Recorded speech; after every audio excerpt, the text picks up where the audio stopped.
Guess who's back? Who am I kidding? None of you know who I am. I digress, however. Welcome back to the Homebrew Review, Episode 8, finally. So, I have to explain myself. So I ended up botching the next few recordings so hard I gave up, which is fair enough, I guess. And then uni happened. So yeah. I got my shit together and came back stronger than ever, though. And today's episode is about the Masked Warrior class. I almost said writer. That would have been bad. Of course, link in description, because if we didn't leave a link, that would just be plagiarism. That's true. Look it up. Anyway. I said I would be doing this after the last recording, and so I'm doing it now. So let's start on by getting into a little bit of background. The Masked Warrior is based off the Japanese tokusatsu series Kamen, a series, personally, I am invested in. I love everything from the suits, the writing, and yes, I know it's a kid's show, but the mature themes give the nice touch to keep me in there. And for the record, my favorite is Build. I'm not having this discussion. So let's get into the actual class. Firstly, this class more resembles the Showa era Kamen Rider, so like the originals, like Ichigo, with it being sort of a close-range fighter as the main focus, which is fair enough. Most Kamen Rider already are close-range fighters, so this isn't a huge leap of logic. There are abilities like the warrior abilities and finishing blow that mirror the flashy style of the Heisei, but for the most part, it's like Kamen Rider Ichigo. So don't expect it to be anything short of a frontline fighter. Literally, don't expect anything else from this class. So design-wise, this is a faithful recreation. It replicates the rider's fighting style closely, focusing on hand-to-hand and minor weapon usage, with the warrior abilities being a nice spice of Heisei adaptability in combat. It's also nice to note that signature and finishing blow are separate things, as in the show, signature moves weren't always the finishing blow. A lot of the time, they were. Of course, you can use both. There's no leap in logic here. Of course you can use both. It wouldn't be a Kamen Rider if you couldn't use both. But this combo reveals the overarching issues with this class, which I'm going to have a little rant about, because I have strong feelings about this problem. The signature and finishing on their own at 7th level, the first time you can do this combo, I might add, it deals 10 to 30 damage, plus having an extra attack which you can use the 2d8 weapon you get with the class. That's right. That's a maximum of 46 damage at level 7. Now I know some other classes can get close to that, but never this high. I think they stick in the 15 to 20 range at this level. Yeah, unless you're playing Great Weapon Fighter, because they get like at level no, is it level 7? No. Never mind. Because they only have... Yeah, no, they can do 2 attacks with a 2d8 weapon at 7th level. So, I mean, no, still, fighter doesn't even get close. This is made even worse by all the damaging actions upgrading damage output. Overall, like everything in this kit upgrades damage. So, the more extra attacks you get, the more you can abuse the finishing blow. Which, I'll say what the finishing blow is. The finishing blow is basically a ability that just doubles the damage on one attack, but if it fails to kill the target, or defeat the target, depending non-lethal, lethal, you know, that whole stick, it puts you back into the base form. Which the base form is still pretty strong, and I'll get into that later. It also finishing blow costs half of the current warrior points, which allows it to be loopable at lower amounts. Say you have 1 and 1, as long as you defeat an enemy, you get another point back, which means if there's lower amounts of enemies, you can just churn through them doing the same thing over and over and over again, which is a problem in itself. I attempted to fix this, of course, by changing it to total, But the issue arose that it became more inconsistent. Then when I tried to change it to a value, it just wasn't worth it. So there's no way to salvage the finishing blow without it losing the whole thing about it being a finishing blow. Which is kind of sad, because, like, Kamen Rider's finishing blows are generally really over-the-top great.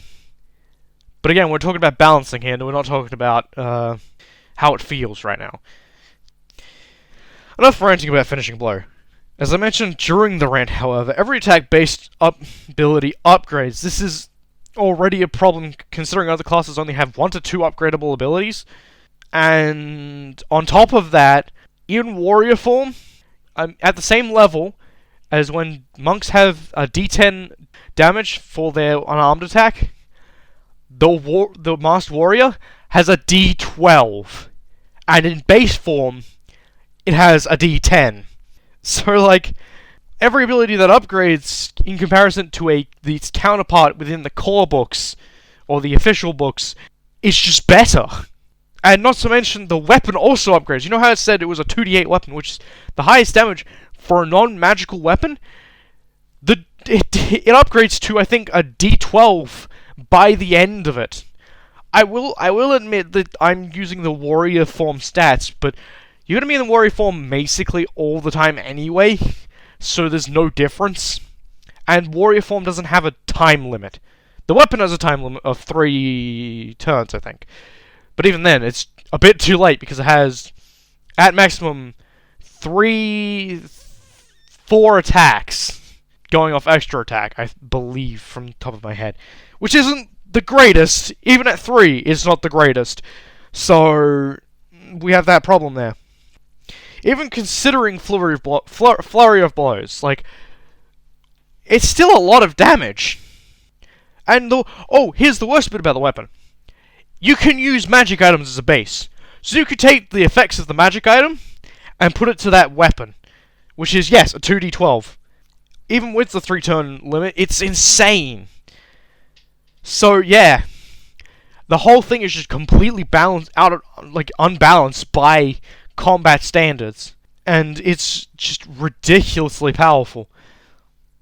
I'm not even going to talk about the level 20th ability, because the 20th ability is actually kind of alright.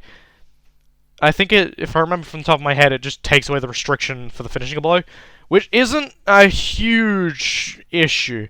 The finishing blow itself has an issue with how it's balanced.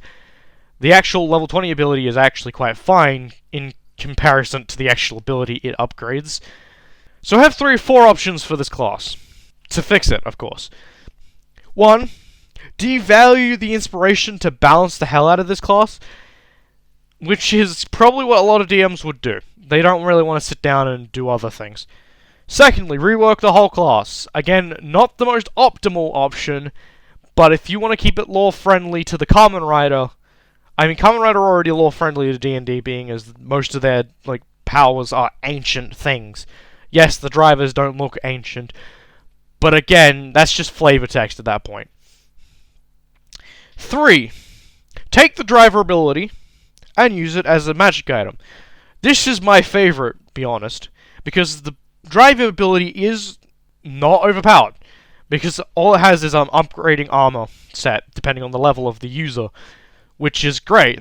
And if you really want to flavor text some stuff with, like, a specific Kamen Rider, say you're doing Wizard. Wizard is a good example.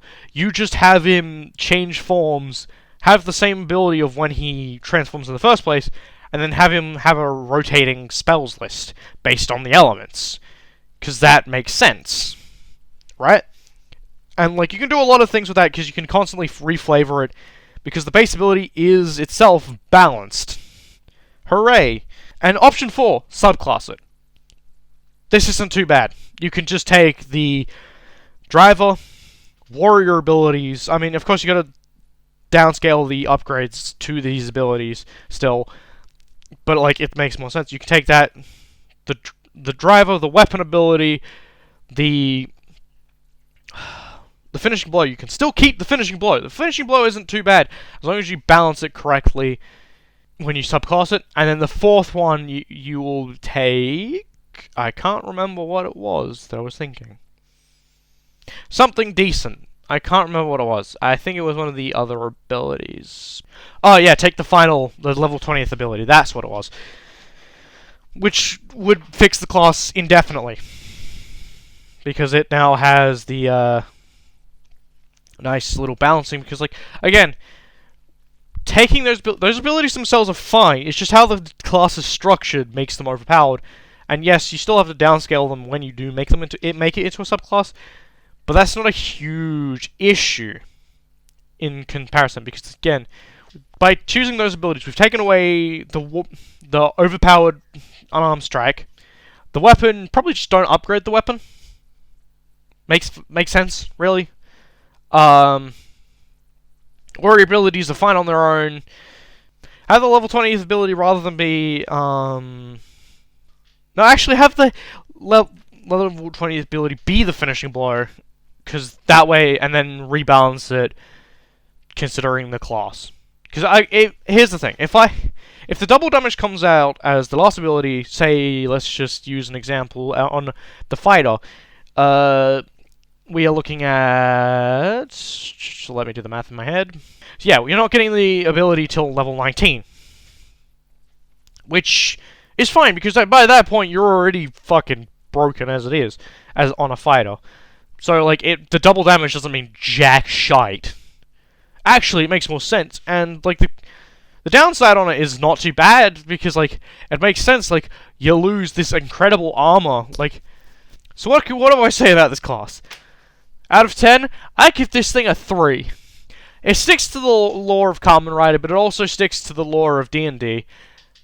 The only issue here is the balancing, which is horrendous, and the fact that the abilities are just not able to be fixed with ease. Like, if the original creator went and fixed all of this, and, like, I attempted to fix some of this stuff, I remade the class, and then I realized that there were still some issues that arose with the same abilities, even when I downscaled the whole thing of it. It's just ridiculous. So, I give this class a 3 out of 10, because it's just not... It just doesn't work. Like, if I'm a DM sometimes. I would not let my players use this. No offense to the players who want to play a Kamen Rider, because, like, I'm all good with you guys playing a Kamen Rider. I'm just not gonna let you use this class in particular. Like, it's just not optimal. So as a DM, I would not recommend anyone play this. I mean, I would recommend having a look at it to take some of the unique stuff from it. Also, that's another thing I wanted to mention on why its score is so low. Most of the abilities in this are just ripped straight out of the core books. Honestly, they don't add anything new to them. Take the same core unit, but the core mechanics, shove it into a class and make them better. Which doesn't work. And that's kind of why, something I didn't really mention in my video when I was talking about balancing in general, is that you need something to make, even if you rip something out of a core book, as long as you give it an interesting thing to spice it up, rather than just take, oh hey, I'm going to take, say, the Barbarian's Rage and make some new class out of it. Like, I'm referencing Blood Knight, the first video I ever did, if you're wondering. Like, if I just rip that out, it's nothing new. But what Blood Knight does is it gives it a whole, like, resource management thing to the side of it, and makes it a little bit worse, so that, like, you can't just stock up on a heap of these things and be expecting to be absolutely busted. It's just bad. Like, this class is bad. This class doesn't deserve the attention I gave it when I originally looked at it. This class doesn't give anyone any benefits. Like, all it is just for, like, oh hey, an optimized build player might bring it in to take some of the amazing bonuses you get off it. And that's about it. So, I do not recommend the Master Rider class for those who want to actually play it. If you want to take some ideas from it that are actually unique, like the driver itself, go ahead. Like, this has some salvageable stuff, but not a lot. And on that note, thank you for watching. Leave, suggestions down in the comments.